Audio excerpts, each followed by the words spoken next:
panjatkan puji dan syukur kita kepada Allah Subhanahu wa Ta'ala yang telah memberikan kita nikmat dan karunia-Nya sehingga pada pagi hari ini kita dapat berkumpul di Masjid Darul Ilmi dalam keadaan yang sehat walafiat dan insya Allah bergembira.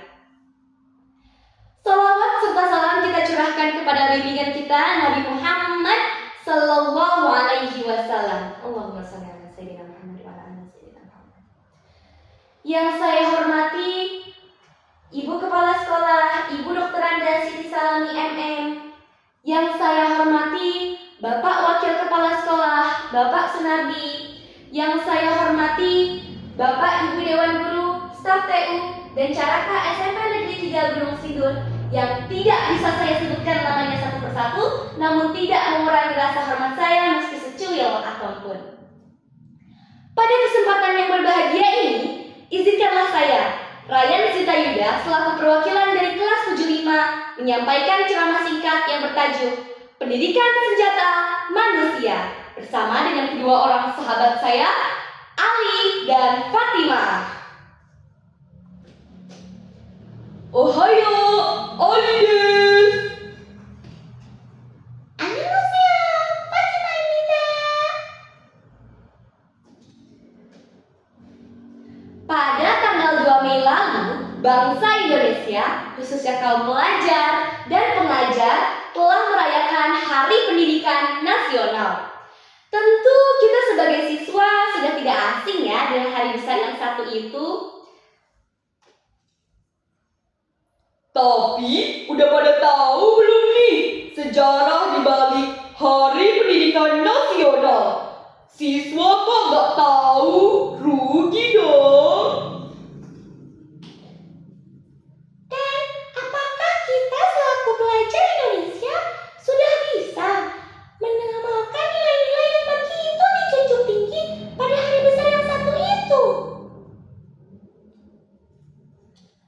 Pada masa kolonial Belanda, akses ilmu bagi manusia pribumi nyaris tak ada. Yang dapat menempuh pendidikan hanyalah kaum penjajah dan anak orang kaya pada masa itu. Akibatnya, pribumi seperti kita tidak mengetahui apa-apa. Pemerintahan semakin mudah dimonopoli oleh mereka. Kita hanyalah budak yang tidak dibayar di negeri kita sendiri. Sungguh miris kondisi bangsa Indonesia kala itu. Di tengah masyarakat yang hanya bisa meratapi nasibnya, terdapat seorang pria yang begitu peduli akan pendidikan bangsa Indonesia, baik di kala itu maupun kini. Pria itu bernama Ki Hajar Dewantara. Beliau tidak setuju dengan sistem pembodohan yang tengah dilakukan oleh pemerintah kolonial Belanda. Baginya, semua orang berhak mendapatkan pendidikan. Karena pendidikan merupakan proses perubahan sikap dan tata laku seseorang maupun sekelompok orang untuk membentuk sebuah negara yang maju dan untuk membentuk suatu peradaban yang baik. Atas dasar ideologinya itulah, Ki Hajar Dewantara seringkali mengkritik pemerintah kolonial dalam hal pendidikan.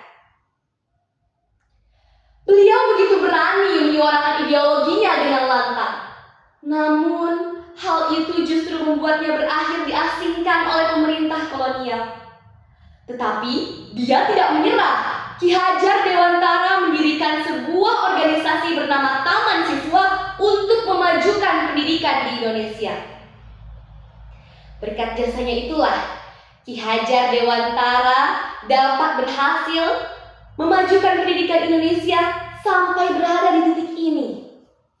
Untuk menghormati jasa Ki Hajar Dewantara kala itu, bangsa Indonesia menetapkan tanggal 2 Mei, yaitu hari kelahiran Ki Hajar Dewantara, sebagai Hari Pendidikan Nasional.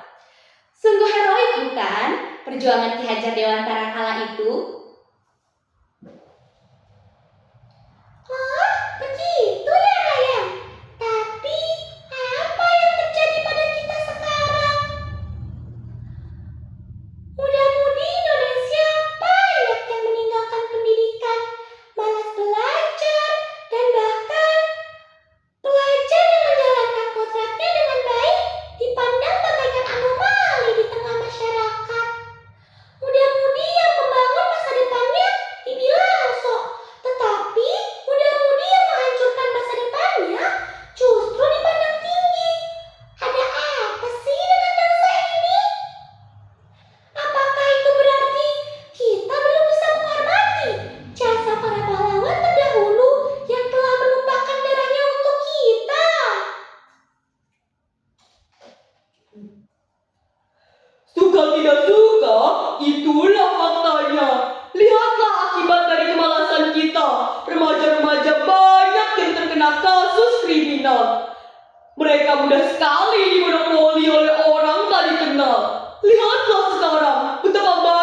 pengetahuan.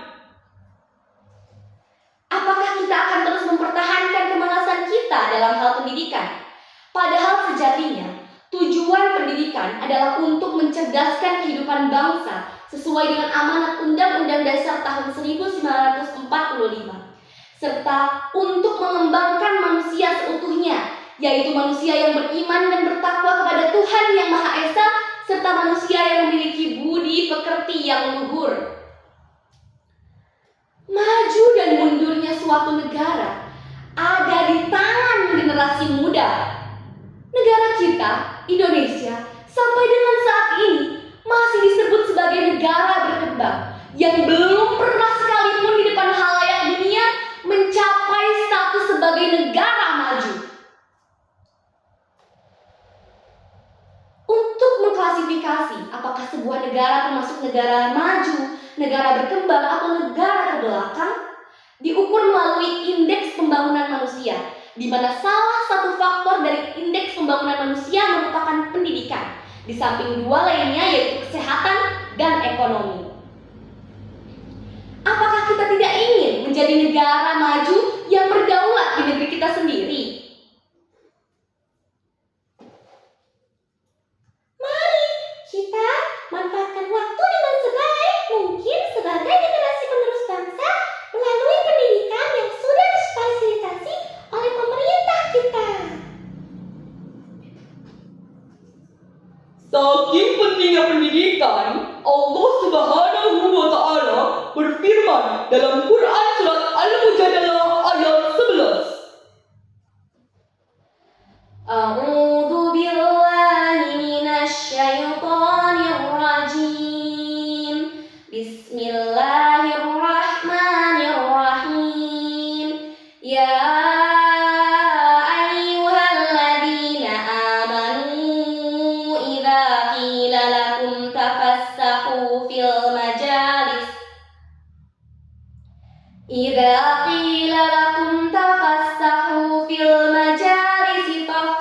yafsahillahu lakum wa idza qila anshuzu fanshuzu yarfa'illahu alladhina amanu minkum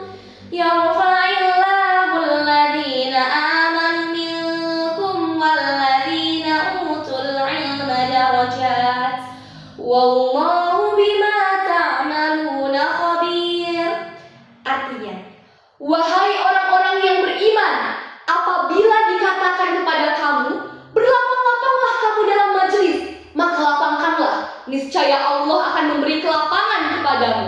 Dan apabila dikatakan, berdirilah, maka berdirilah kamu, niscaya Allah akan meninggikan derajat orang-orang yang beriman di antara kamu dan orang-orang yang diberi ilmu pengetahuan beberapa derajat. Sungguh, Allah Maha mengetahui dan Maha teliti terhadap apa yang kamu kerjakan. Hal itu diperkuat oleh Rasulullah SAW dalam hadisnya. Beliau bersabda, Man salaka tariqan yaltamisu fihi ilman, sahhalallahu lahu tariqan illal jannah. Barang siapa menelusuri sebuah jalan untuk mencari ilmu padanya, Allah akan memudahkan baginya jalan menuju surga. Tentu kita sudah mengetahui ya, begitu pentingnya pendidikan dalam kehidupan kita. Saya punya satu pantun tentang pendidikan. Boleh nggak nih? Eren Iega datang bertamu. Rainer kaget bertanya-tanya. Remaja keren itu yang menuntut ilmu, dunia akhirat dapat semuanya. Dari tadi kalian ngomong terus ya tentang pentingnya pendidikan. Emang apa sih manfaatnya kalau pendidikan kita itu maju? tentu banyak manfaatnya. Indonesia jadi negara maju, rakyat menjadi makmur, karya lokal makin disanjung, remaja jadi pada akur. Kok bisa sih gara-gara pendidikan